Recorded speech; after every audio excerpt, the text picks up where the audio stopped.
leaders of a notorious Mexican drug cartel are now behind bars in the U.S. The drug kingpin known as El Mayo and one of El Chapo's sons are both accused of sending deadly fentanyl into the U.S. Judy, ever since Ovidio Guzman and his brother Joaquin landed in the hands of federal prosecutors here, it seemed only a matter of time before they started playing Let's Make a Deal. Tonight, their attorney is saying talks are underway that could result in guilty pleas to the charges in a sizable drug trafficking case against them. So the Mexican authorities went in, arrested El Chapo's son. Immediately, the cartel rose up. Within minutes of him getting arrested, the town was taken over. They're talking as many as 700 gunmen. Trapped in cartel bloodshed, hunted by enemies, and accused of betraying their own. This is the nightmare El Chapo's sons now face. In this video, we're uncovering how the betrayal of El Mayo has ignited war within the Sinaloa Cartel, sending shockwaves across Mexico and the U.S. What you're about to hear and see is graphic and disturbing. Viewer discretion is strongly advised.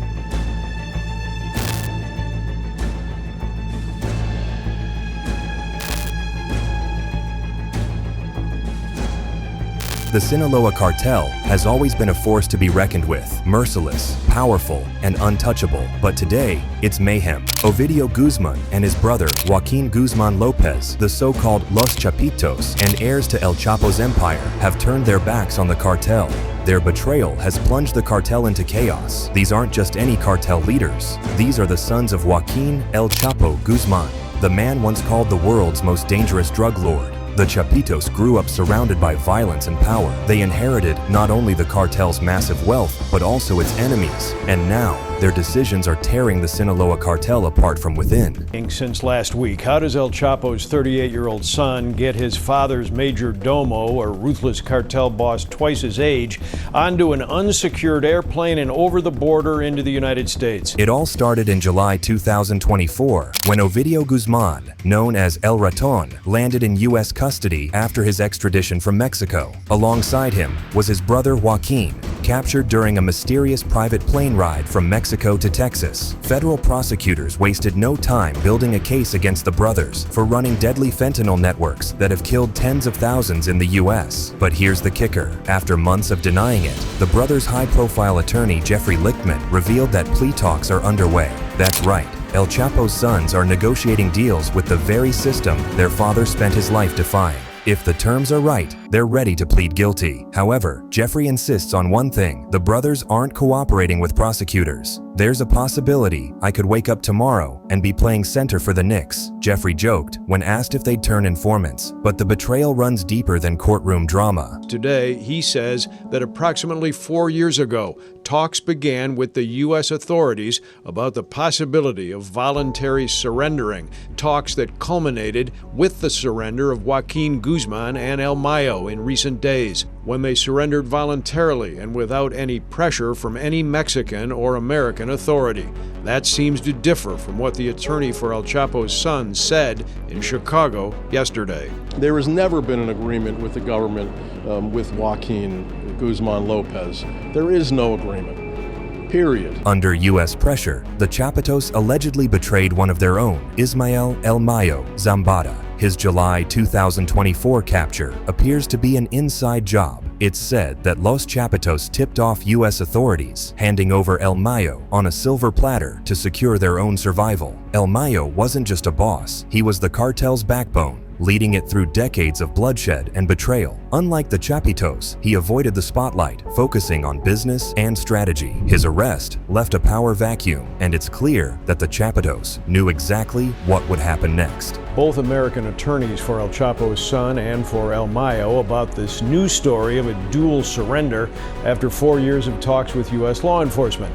And tonight, just to add to the confusion in all this, Jeffrey Lichtman, who's defending Joaquin Guzman, says he's never heard of the lawyer in Mexico. Lichtman says a lot of Mexican lawyers pretend to represent El Chapo, and that the surrender story makes no sense and is factually incorrect, he said. The betrayal has turned Sinaloa into a war zone. Los Mayos, El Mayo's loyalists, are out for blood. They accuse Los Chapitos of breaking the cartel's sacred code of silence, and they're retaliating with carnage. Beheadings, dismemberments, and open-air shootouts have turned cities like Culiacan into killing fields. Families are fleeing. Entire neighborhoods are under siege. It's chaos, and it's not just a cartel problem anymore. The U.S. government is watching closely, eager to exploit the cartel's internal war. With Trump preparing to return to the White House, the stakes are even higher. In December 2024, Trump promised a full-blown war on the cartels, calling them terrorist organizations and vowing to unleash special forces and cyber warfare to break them. Along the border, Ismael El Mayo Zambada, the alleged Sinaloa drug cartel co-founder,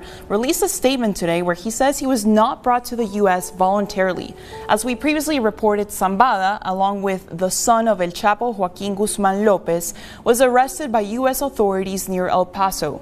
But this isn't just about power. It's personal. El Mayo Zambada had been like family to El Chapo. Their partnership helped build the Sinaloa Cartel into the empire it is today. For his sons to betray El Mayo would be a knife to the heart of the cartel's legacy. The Chapitos aren't just fighting rivals. They're fighting their father's legacy. El Chapo, locked away in the United States' most secure prison, left behind a reputation that overshadows everything they do. El Chapo was ruthless, calculating, and larger than life. But the Chapitos, they've been seen as reckless and entitled, more interested in flashy displays of violence than the business side of the cartel. But their betrayal isn't just reshaping the cartel, it's reshaping the entire war on drugs. The Justice Department took into custody in El Paso 2 more alleged leaders of the Sinaloa Cartel, one of the most violent and powerful drug trafficking organizations in the world. Welcome back. Ismael El Mayo Zambada had eluded U.S. authorities for decades, but that all changed with one stunning betrayal. A law enforcement officer said the son of Joaquin El Chapo Guzman lured El Mayo, as he is known, onto a plane saying that they were going to look at real estate. Instead, they landed right here in the U.S. yesterday afternoon. Both men were immediately taken into custody and faced several charges for allegedly leading the cartel's criminal operations, including its deadly fentanyl manufacturing and trafficking networks. The U.S. has long been battling with the cartels, but this new war feels different. With fentanyl killing more Americans than ever before, Trump has pledged to bring the fight directly to Mexican soil. His administration is already planning drone strikes, special forces raids, and a naval blockade to choke off the cartel's supply lines. Designating the cartels as terrorist organizations would give Trump the ability to strike, even without Mexico's consent. But this plan risks pushing already strained relations with Mexico to the breaking point. Mexican President Claudia Sheinbaum has made clear that she strongly opposes this, calling any U.S. intervention a violation. And yet, Sheinbaum knows the stakes. In December 2024, her administration seized 1,500 kilos of fentanyl, the largest bust in history, in an attempt to show that Mexico can handle its own problems. But even this seizure is a drop in the ocean. Mexico just made its largest ever fentanyl bust.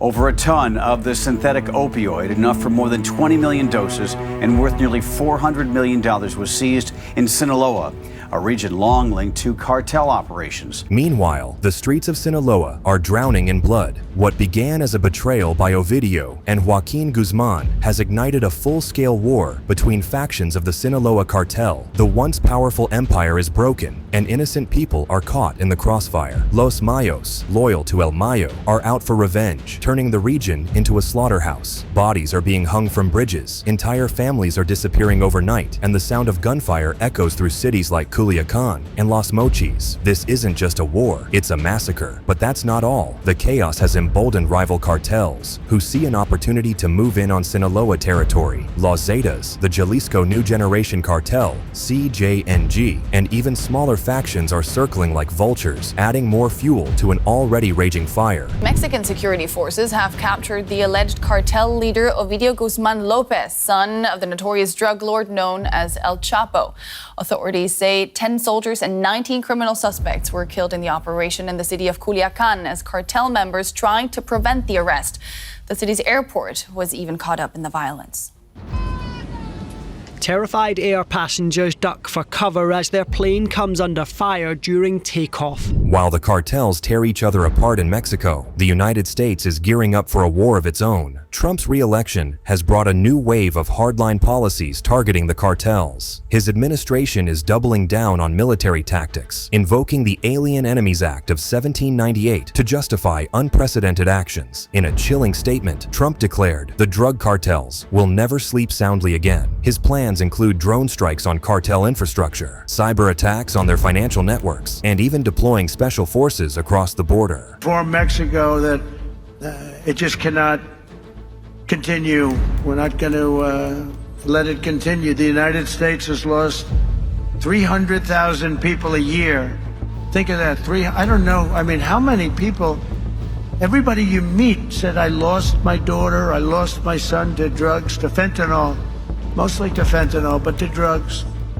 Families are being destroyed, and we're going to stop it. We're not going to let that happen. At the heart of this war lies the deadliest drug America has ever faced, fentanyl. This drug is 50 times stronger than heroin, killing over 70,000 Americans every year. And the Sinaloa Cartel, specifically Los Chapitos, has been a major player in its production and distribution. Trump's administration is laser-focused on the Mexican cartels, using the fentanyl crisis as a justification for extreme measures. In one of his rallies, Trump promised, "We will unleash every weapon at our disposal to destroy these killers." Foreign gang member will be expelled, and I will immediately designate the cartels as foreign terrorist organizations. We're going to do it immediately. For Ovidio and Joaquin Guzman, their gamble is dangerous. By negotiating plea deals with U.S. prosecutors, they're playing a high-stakes game that could either save their lives or end them violently. Attorney Jeffrey Lichtman insists that the brothers aren't cooperating with authorities, but the timing of El Mayo's capture says otherwise. Sources within the cartel believe the Chapitos traded El Mayo's freedom for their own survival, but the betrayal doesn't stop there. Rumors are also swirling that the Chapitos are providing U.S. authorities with secrets on fentanyl labs and cartel smuggling routes. If true, their actions could dismantle not just Los Mayos, but the entire Sinaloa cartel. But betrayal comes with a price. The Chapitos are now marked men, hunted not just by Los Mayos, but by rivals and even their own former allies. According to U.S. drug agents, the headquarters of the Sinaloa Cartel, long run by this man, the billionaire El Chapo, now in prison for life. Chapo's partner and cartel co-founder El Mayo Zambada has overseen decades of deadly cartel clashes, a community's heartache, even the army unable to curb the cartel carnage. The fallout from this betrayal is spilling far beyond the borders of Mexico. The Sinaloa Cartel's internal war is destroying regions already plagued by violence. In places like Tijuana, Juarez, and Guadalajara, cartel violence is getting worse and worse. Meanwhile, Mexico's government is caught in the middle, trying to assert control while avoiding outright conflict with the U.S. But it's not enough. The U.S. is growing impatient, and Trump's hardline stance is pushing the two countries toward a dangerous breaking point. Some experts warn that unilateral U.S. action, such as drone strikes or special forces raids, could provoke an international crisis. How do you keep the weapons out of the hands of the cartel? We need a military operation. What's happening, what you're just telling me, we need a military operation. These people have become military. They're very rich. They have a lot of money. They're among the richest people probably in the world. They're very rich and they're very evil. And people are dying at levels that nobody's ever seen from fentanyl poisoning. And it comes through the border, comes from China and through the border. And we're going to get it stopped. The future of the Sinaloa Cartel and the drug war itself is looking more doomed than ever. Los Chapitos may have bought themselves time, but their betrayal has unleashed forces they can't control. The cartel's internal war is far from over, and the U.S. is preparing to escalate its fight against fentanyl. Meanwhile, Mexican President Claudia Sheinbaum is walking a tightrope, trying to stabilize her country while resisting U.S. pressure. Her recent moves, like targeting Chinese fentanyl suppliers and cracking down on cartel operations, show a new approach to the drug war. But whether it will be enough remains to be seen. And then there's Trump. His aggressive promises have set the stage for a conflict unlike anything we've seen before. His administration is poised to push the limits of the U.S.-Mexico relationship and the limits of war itself. Trump reportedly plans to send assassination squads into Mexico to kill the leaders of drug cartels. Oh, he's telling the guy, look. Is that the top of the flat mountain? Yeah. So it's Chapitos people. Yep. He got a rifle with him too. Oh, he's gonna try to shoot at me right now. He's gonna shoot at me right now. Los Chapitos' betrayal of El Mayo Zambada has shattered the Sinaloa Cartel, plunging it into chaos and drawing both Mexico and the U.S. into a dangerous new phase of war. But the question remains, how far will this war go? And who, if anyone, will come out alive? Share your thoughts in the comments below, and don't forget to smash that like button, hit subscribe, and turn on notifications so you never miss our next video.